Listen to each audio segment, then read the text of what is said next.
Depth requires the absence of self-image maintenance, not as a rule, not as a practice, but as a fact of how attention works.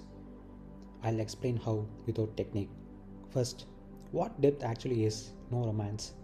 Depth is not intensity, not long hours, not obsession. Depth is attention that is not divided by self reference. The moment attention turns back to how am I doing? What does this say about me? Is this worth my time? Is this beneath me? Am I progressing? Depth is already gone. Because attention has split. One part on the work, one part watching the worker. That watcher is the self image. Why self image maintenance and depth cannot coexist? Self image maintenance requires evaluation, comparison, narration, future projection, repetition management. All of this is mental movement. Depth requires stillness of the observer, full contact with the task, absence of internal commentary. You cannot measure yourself and meet reality at the same time. It's not moral, it's mechanical. How does the absence happen? This is the key part. The self image does not disappear because you suppress it. It disappears when it becomes irrelevant. Just like you don't silence background noise by fighting it. It drops when attention is fully occupied. So the real question is, what occupies attention so completely that the self has no role?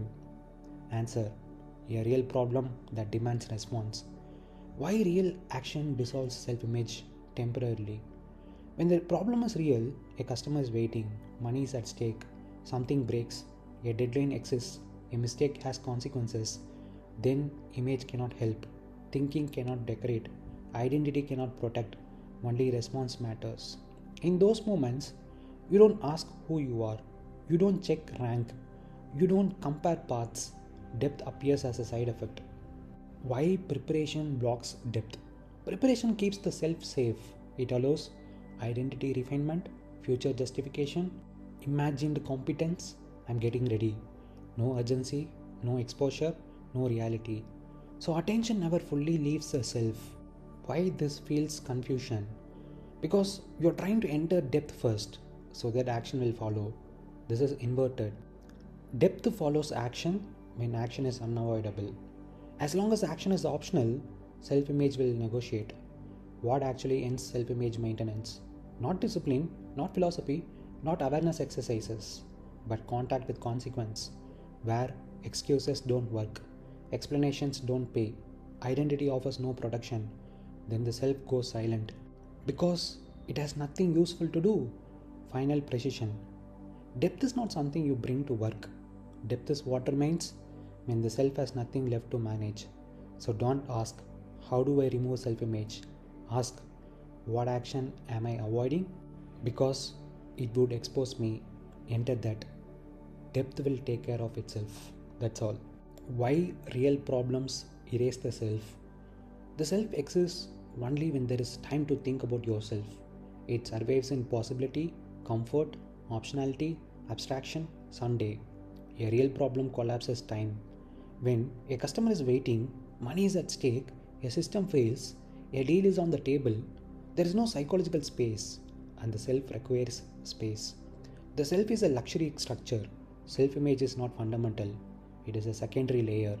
It appears only when survival is not immediate, consequences are distant, action can be postponed.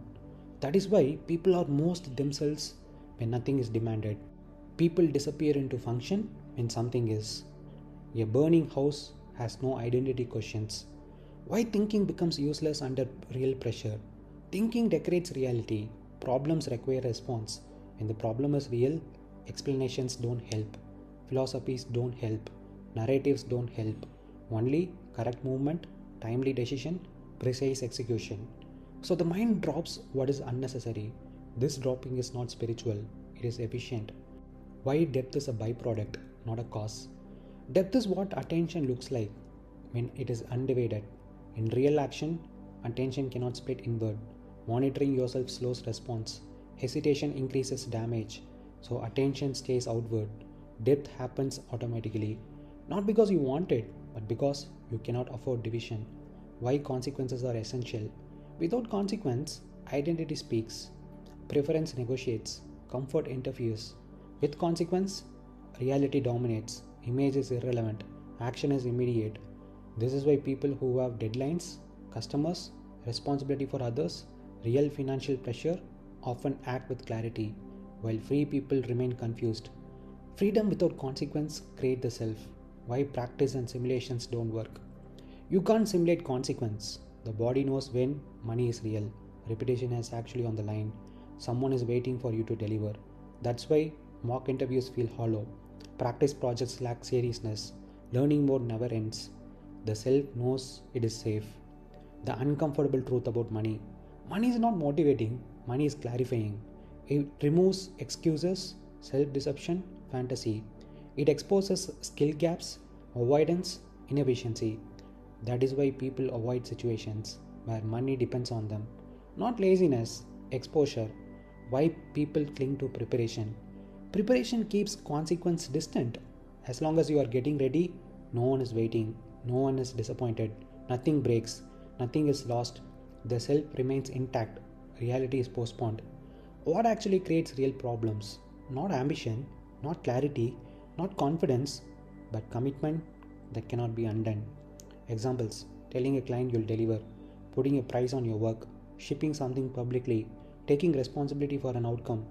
The moment you commit, the problem becomes real, attention locks, self image fades. So, depth does not come from silence, it comes from necessity, where action is required and delay has cost. Enter such situations, and the self will step aside without negotiation. That's it.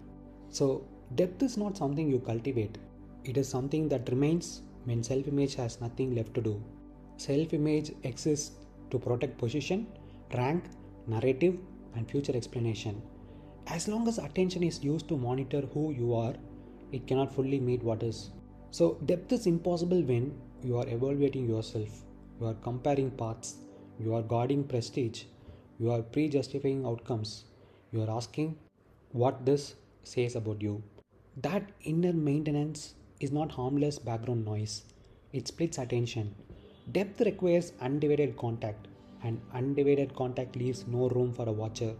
This is why depth appears only when the problem is real, consequences exist, delay costs something, identity offers no protection.